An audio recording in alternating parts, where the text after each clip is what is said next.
Alright guys, in this video I'm going to be showing you how to do the animated GIF portion of the Aperture assignments so that you end up with something that looks like this here in Photoshop.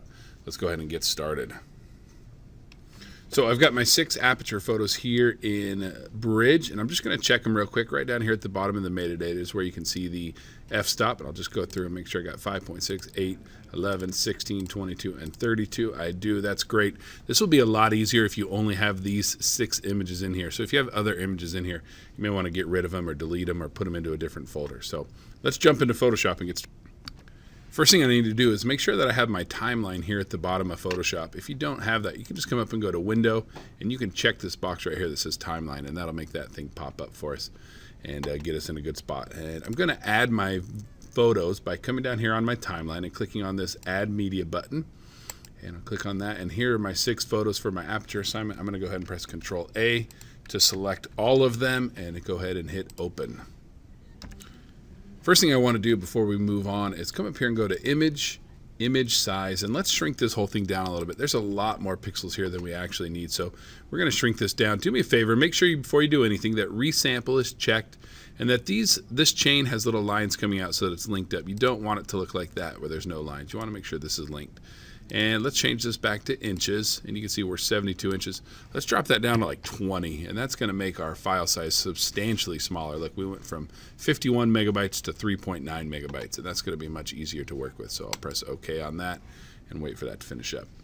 Okay, we're all finished up here, and let's start by making these clips shorter. Right now they're going to show up for about 3 seconds, and that's way too long. This may be easier if you kind of zoom in on your timeline with this little slider right here. I'm going to stretch these clips out a little bit. And now I can click and come in right on the right edge of this clip and drag this down. And I want to do 15 frames there for my duration. I'm not looking at the number that says end. I'm only looking at the number that says duration, and I want 15 for each of those. All right, I've got all my clips set to 15 frames, and we're ready to move on. Now we need to add some text that tells us what f-stop each photo was taken at. To do that, we're actually going to put the text on a new video group because we want it to show up above the photographs that are already there. So I'm going to click on my little Add Media button, but now you see I've got some more options here. So I'll choose New Video Group. And what I'm going to do is just make sure I'm on Video Group 2, which I am right here. And I'm going to grab my Type tool. And I'll come up here into the top left-hand corner or so, choose an appropriate font size for the font I'm using, and I'm going to just put in the f-stop that I used, f5.6. And that's a little hard to see, so maybe I need to change the color, or maybe I need to move it somewhere where it shows up a little bit better. Maybe if I can find a darker part of my photograph. Oh, that's perfect right there, so I'll leave it over there, and then I'll press the Enter key by the numbers to tell Photoshop I'm done typing. This clip is too long, so I need to shorten this also down to 15 frames. This is pretty easy because it will just automatically snap to the same duration as the clip below it. So that solves that problem for me.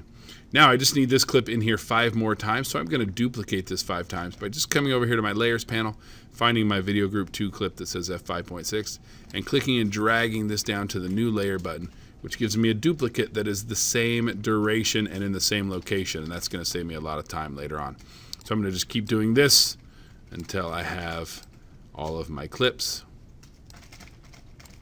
There you go. So now I'm just going to edit each one of these to be the correct f-stop. So I'll go to this, put my playhead here, click on the clip, bring my cursor out. Remember, to edit text that already exists, you have to just move the cursor to it until those little dots that are around it disappear.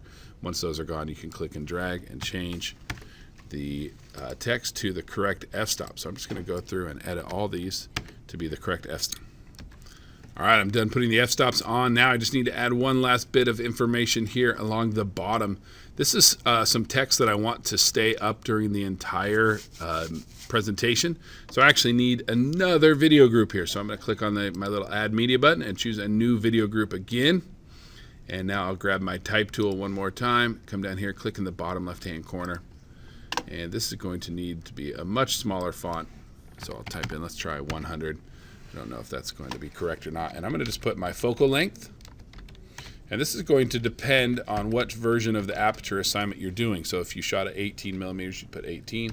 Or 55 millimeters, you'd put 55. And then a little dash, and then I'm going to put distance from camera. And obviously that's going to change based on the Aperture assignment you're doing as well. For this one, it was 3 feet, so I'm going to put that. Obviously, this text was way too big. So I'm going to press Control A to select all of it. And I think the easiest way to do it is just come and click in my text size box and hold the down arrow on my keyboard. And that will shrink the text down until it fits. And then again, I'll press the Enter key by the numbers. And maybe grab my Move tool and just move this so that it's a little more centered. And then, of course, the time is too long, so I'm going to click on this and drag this down so the time matches. And there you go. We're done. All we have to do now is export this bad boy. So let's come up here and go to File, Export, Save for Web Legacy. And let's come up here and go to Preset and choose 128 Get Dithered. But then we do want to change the colors from 128 to 256. Everything else should be good down here. Make sure your looping options is on forever. And everything else should be fine. So we'll go ahead and hit Save. And just make sure you're in your right folder. You can see I'm in Photo Drive Period 1, my folder, the Aperture 1 assignment. And I'm going to call this my Aperture 1 GIF or GIF. And press Save. And just like that, you are done with the assignment.